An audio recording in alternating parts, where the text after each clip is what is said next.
Hi, welcome to lesson number 1, module 2 of the Apache Spark and Scala course. So in this particular lesson, we will be introducing the programming language called Scala.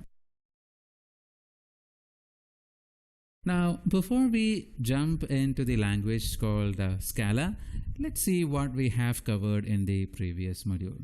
So in the previous module, we had a brief introduction about Apache Spark. We learned the basics of RDDs, the Spark ecosystem, the library, Spark deployment modes, and the architecture of Spark. In this particular lesson, we will be learning about the history of Scala and what is exactly the programming language called Scala, why we should use it, the users, framework, and Scala usage.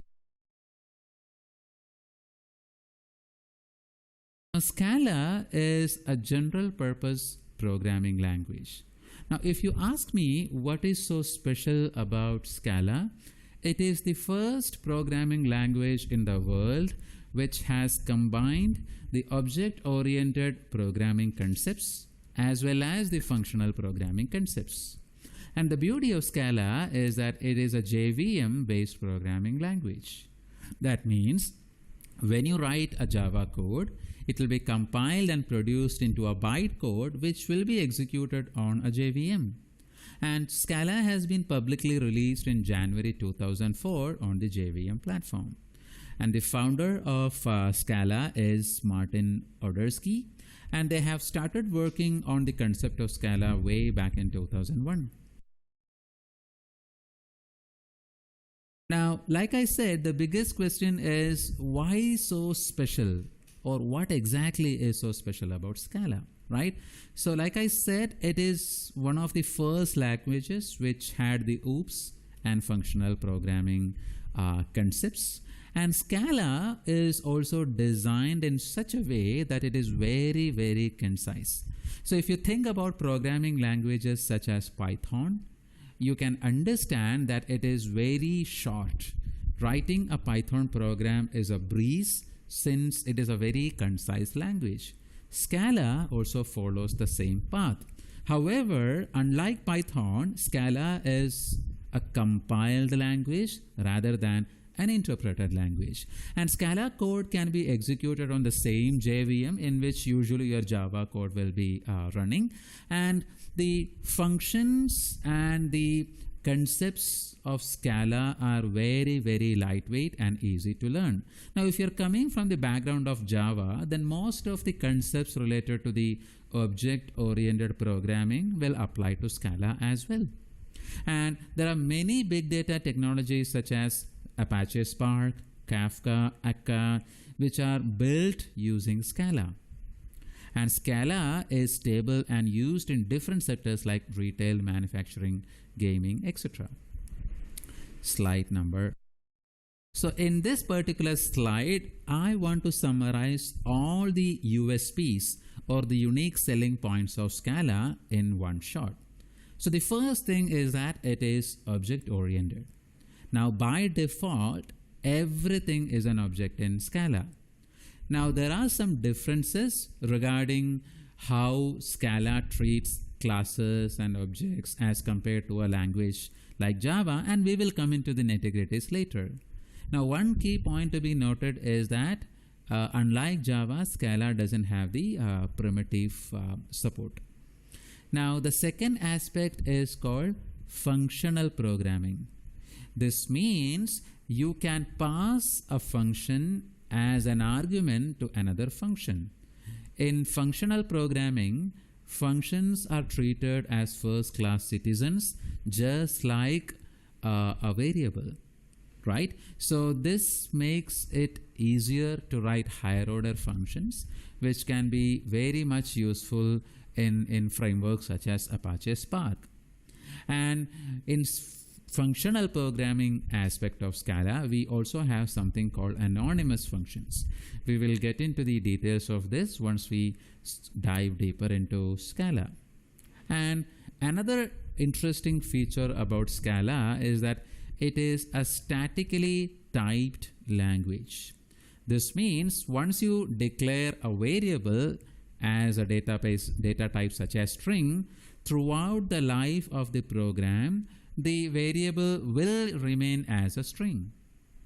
And the beauty of Scala is that the type is inferred dynamically. That means you don't have to declare something as string or integer. Scala will automatically identify the respective data type for whatever value that you are typing in, right? So it is a dynamically inferred and statically assigned language. And Scala provides a rich set of collections. So when I say collections, it allows you to create arrays, it allows you to create lists, it allows you to create maps, it allows you to create sets, so on and so forth. And by default, it follows the immutability principle. Now, the immutability principle is core to any functional programming language. It states that by default, whatever objects and operations that you're doing in the language are immutable or cannot be changed. Each variable is immutable by default. And Scala also have a very interesting concept called traits. Now, traits is a collection of abstract and non-abstract method. Traits is a way to allow multiple inheritance inside Scala. Now we will see traits and other features as we dive deeper into Scala. Now, if you want to truly understand the conciseness of code in Scala, here is an example. So here you can see a Java code and an equivalent Scala code. The Java code is creating a new array list, and you can see that there are at least 4 lines of code needed here. But when you look at Scala, you can see that I can easily create a list using a single line of code. So this is a classic example of conciseness. Now, if you look at the history of Scala, you can see that in 1999, Sun has proposed to incorporate generic Java. And in 2001, Martin and his team started working on a project to design a new programming language which is concise, object-oriented, and functional at the same time. And in 2003, we got the first public Scala release. 2006 saw the release of version 2 of Scala. And in 2011, TypeSafe Incorporated founded to support and promote Scala. And by around 2012, Scala has dropped the .NET support. So here is a graph which shows you the job trends in Scala.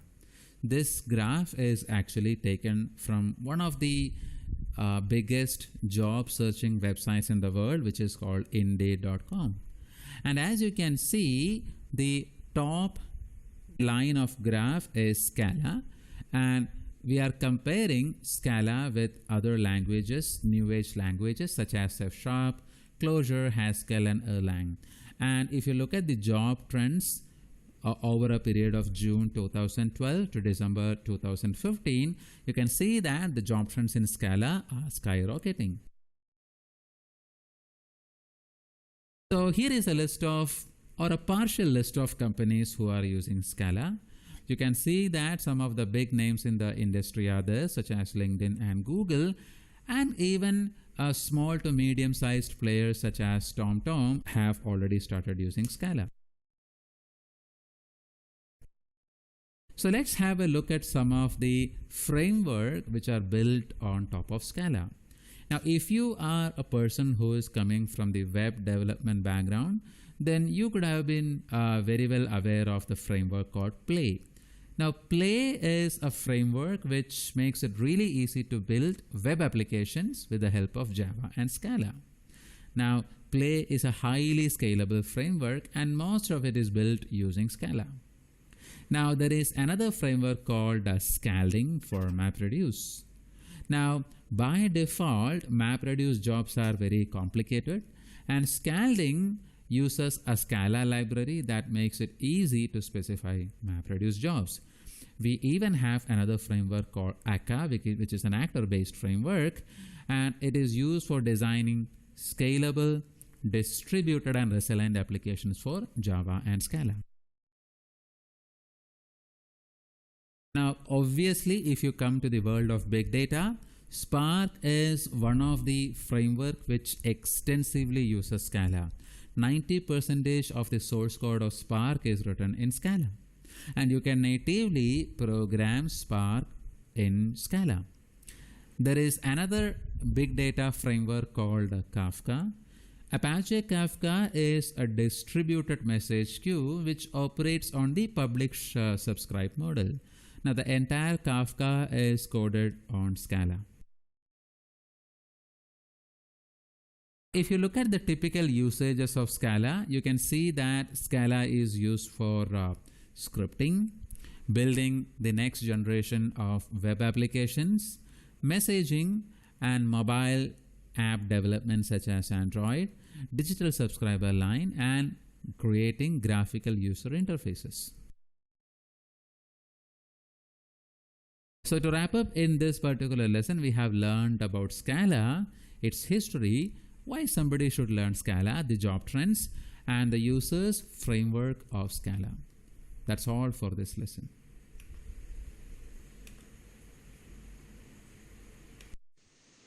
If you have any questions, please do not hesitate to raise a support ticket. Thank you.